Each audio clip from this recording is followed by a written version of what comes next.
efektif. Oke. Nah, berikutnya kita mau masuk kepada temperamen.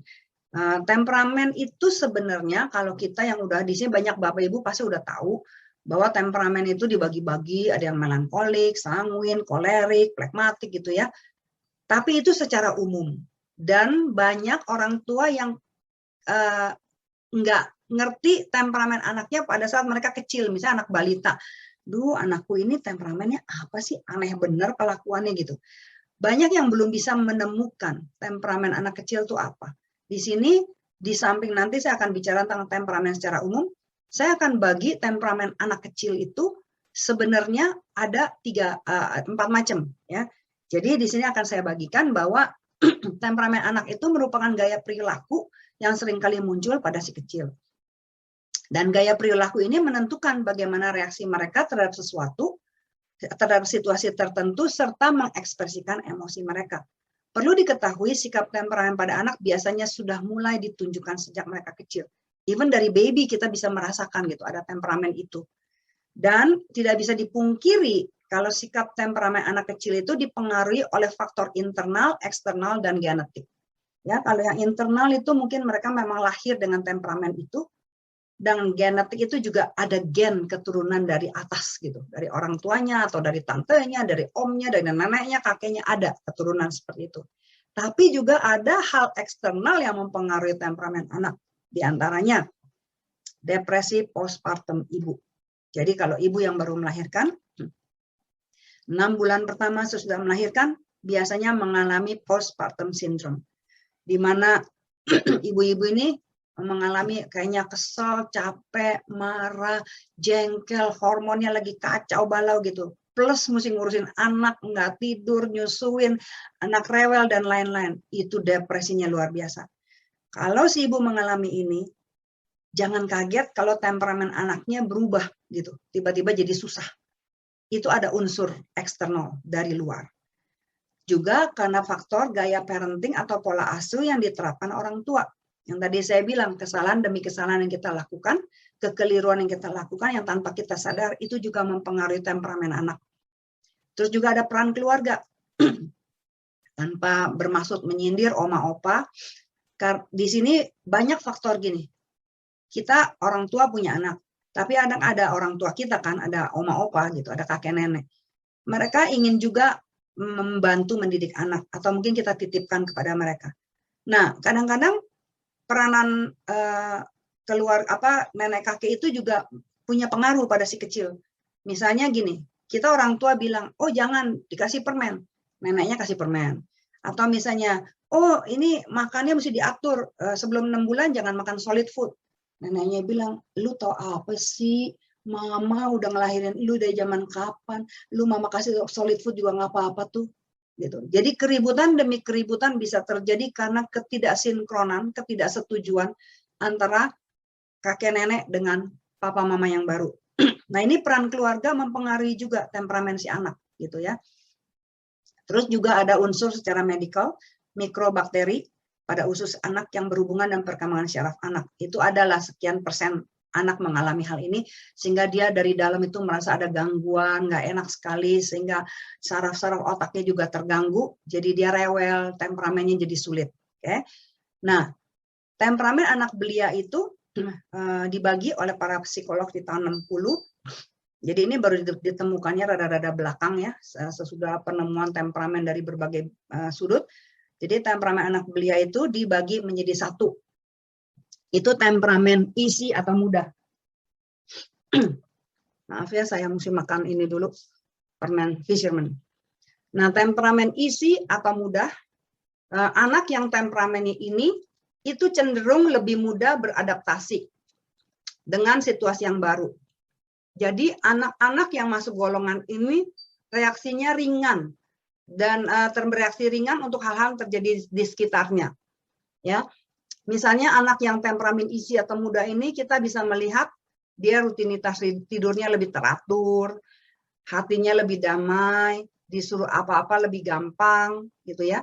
Jadi kalau ibu-ibu atau bapak-bapak punya anak seperti ini yang kelompok ini, gampang sekali ngurusnya. Ya, jadi kalau misalnya Ada ibu yang bilang gini, wih anak gue emang gampang, suruh tidur, suruh makan, nggak pernah rewel. Pokoknya gampang bener deh, suruh bikin PR juga bikin PR. Berarti dia masuk tipe easy. Itu ada 40% di dunia anak-anak yang mempunyai temperamen ini. Temperamen berikutnya, tipe difficult atau sulit. Kelompok anak ini untungnya di dunia adanya sekitar 10%. Nah, apa sih temperamen sulit? Berbeda dengan temperamen yang easy, ini benar-benar anaknya itu aduh, rewel, suka nangis, suka ngambek. Pokoknya nggak pugu-pugu deh, bisa begitu. Bisa kayaknya tuh sedikit aja salah, bisa ngamuk. Hatinya susah terus, karena dia nggak mudah beradaptasi dengan lingkungan sekitarnya. Ada sesuatu yang trigger dia bisa langsung marah gitu. Nah, kalau Bapak Ibu punya anak kelompok ini, sadarilah bahwa mereka juga nggak mau begitu. Jadi memang temperamennya seperti itu. Jadi kita harus membantu mereka untuk keluar dari temperamen ini dengan cara yang tadi saya udah kasih usul, bisa lebih mengerti mereka, arahkan ke arah yang positif, ajarkan pengendalian emosi dan lain-lain. Karena nggak gampang punya anak seperti ini. Pokoknya nih, sampai pernah klien saya bilang begini, aduh rasanya pengen gue cekek tuh anak, pengen gue banting. Kalau bisa masukin lagi ke perut. Sampai ada yang bilang begitu. Udah nggak tahan gitu, kesel sekali. Ngamuk terus, marah terus. Pokoknya apa juga salah, diapain juga salah. Ya, nah ini untungnya cuma 10%, nggak 40%. Oke, berikutnya itu temperamen anak ada yang slow to warm up. Jadi lambat untuk pemanasan kayak mobil gitu ya, cengeng gitu ya, pemanasannya lambat banget. Semuanya serba slow motion, pelan gitu. Jangan buru-buru melabel anak yang tipe temperamennya slow to warm up dengan kata anak bodoh. Jangan buru-buru melabel bahwa mereka ini anak yang lemot. Istilah zaman sekarang, lemah otak. Jangan buru-buru melabel anak ibu dengan kata-kata kasar atau kata-kata negatif. Duh, anak gue bodohnya setengah mati. Ampun deh. Dikasih lihat sesuatu, diajak main, diajak pergi kemana-mana, cuma dilihatin, pelan. Terus dilesin apa juga. Anak lain mau udah kemana, nyoba ini itu, pegang ini itu. Dia mah cuma dilihatin aja. Nggak bereaksi, nggak ngomong, nggak apa. Nah, ini temperamen. Jadi kalau temperamen itu perilakunya masih bisa diajar, masih bisa dibentuk. Oke? Jadi ibu-ibu jangan apa-apa jangan buru-buru melabel yang negatif. Jadi tipe anak yang ketiga ini cenderung lebih lambat beradaptasi dengan hal-hal baru. Biasanya mereka itu lebih bersifat observant. Mereka lebih bersifat meneliti dulu kejadian sekitarnya, aman nggak ya buat saya ya. Misalnya Bapak Ibu bawa mereka ke taman bermain. Kalau anak lain mah udah langsung lari ke papan loncat, lari ke perosotan, lari kemana. Anak yang tipe slow to warm up, dia akan liatin tuh anak main. Diliatin, ayo nak, ayo kamu naik ke sini. Dia malah nangis, nggak mau. Nggak mau. Ayo kamu merosot sini, nggak apa-apa. Tuh teman kamu juga merosot, nggak apa-apa. Nanti mama pegangin dari bawah. Nggak mau. Jadi dia diem, diliatin gitu. Emaknya gregetan. Udah deh, kalau nggak mau diajak main, pulang aja deh. Capek mama, udah panas di sini. Disuruh main nggak mau. Kamu nggak suka main, ya udah pulang aja. Terlalu terburu nafsu, orang tuanya terlalu kesel gitu. Karena mereka slow banget. Lama untuk panas itu, mesinnya untuk panas itu lama sekali. Oke, nah ini ada tipe anak yang seperti ini. Jadi anak yang tipe ini lebih kepada tendensinya pemalu dan sensitif. Hati-hati. Anak yang kayak gini nih sensitif. Jadi jangan Bapak Ibu cepat-cepat melabel, memberi kata-kata yang negatif, karena itu masuk ke hati mereka seperti dihujam pisau, sakit sekali. Dan mereka akan lebih mogok, akan lebih slow, makin lama makin slow. Ya, ada satu orang tua yang pernah ngomong ke saya gini, anaknya dibangunin nggak mau. Sampai SMA, dibangunin juga susahnya setengah mati. Akhirnya emaknya kesel gini, udah deh, kalau nggak mau dia bangunin, terserah kamu. Mau terlambat, mau apa, terserah. Mama udah nggak mau tahu, urusan kamu. Makin diomelin, anaknya makin slow. Dia ngaku sama saya, iya ya Bu, katanya, heran anak saya. Makin saya maki-maki, makin saya omelin.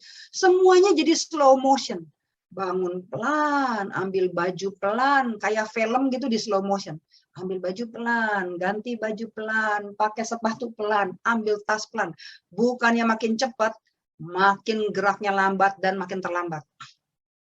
Nah, dari kejadian itulah sekali lagi pengalaman bahwa anak tipe ini, ibu-ibu atau bapak-bapak harus lebih mengerti, harus lebih maklum, harus lebih kesian sama mereka. Mereka juga nggak mau lahir begitu. Kan perilakunya terbentuk dari banyak hal tadi yang saya bilang ya. Ada unsur internal, eksternal, ada unsur genetik. Jadi tipe yang ini sensitif dan pemalu. Dan di dunia ini anak tipe ini sekitar 5-15%. Ya. Yang berikutnya tuh tipe kombinasi. Nah, ada 40% anak yang masuk tipe kombinasi. Jadi yang kalau tipe kombinasi ini ya ada kelihatan bagusnya, ada kelihatan cepatnya, ada kelihatan lambatnya, ada kelihatan mudahnya, ada kelihatan sulitnya gitu. Jadi ini tipe yang normal. Istilahnya yang umum lah, bukan normal. Tipe yang umum di mana mereka punya kombinasi semuanya. Oke.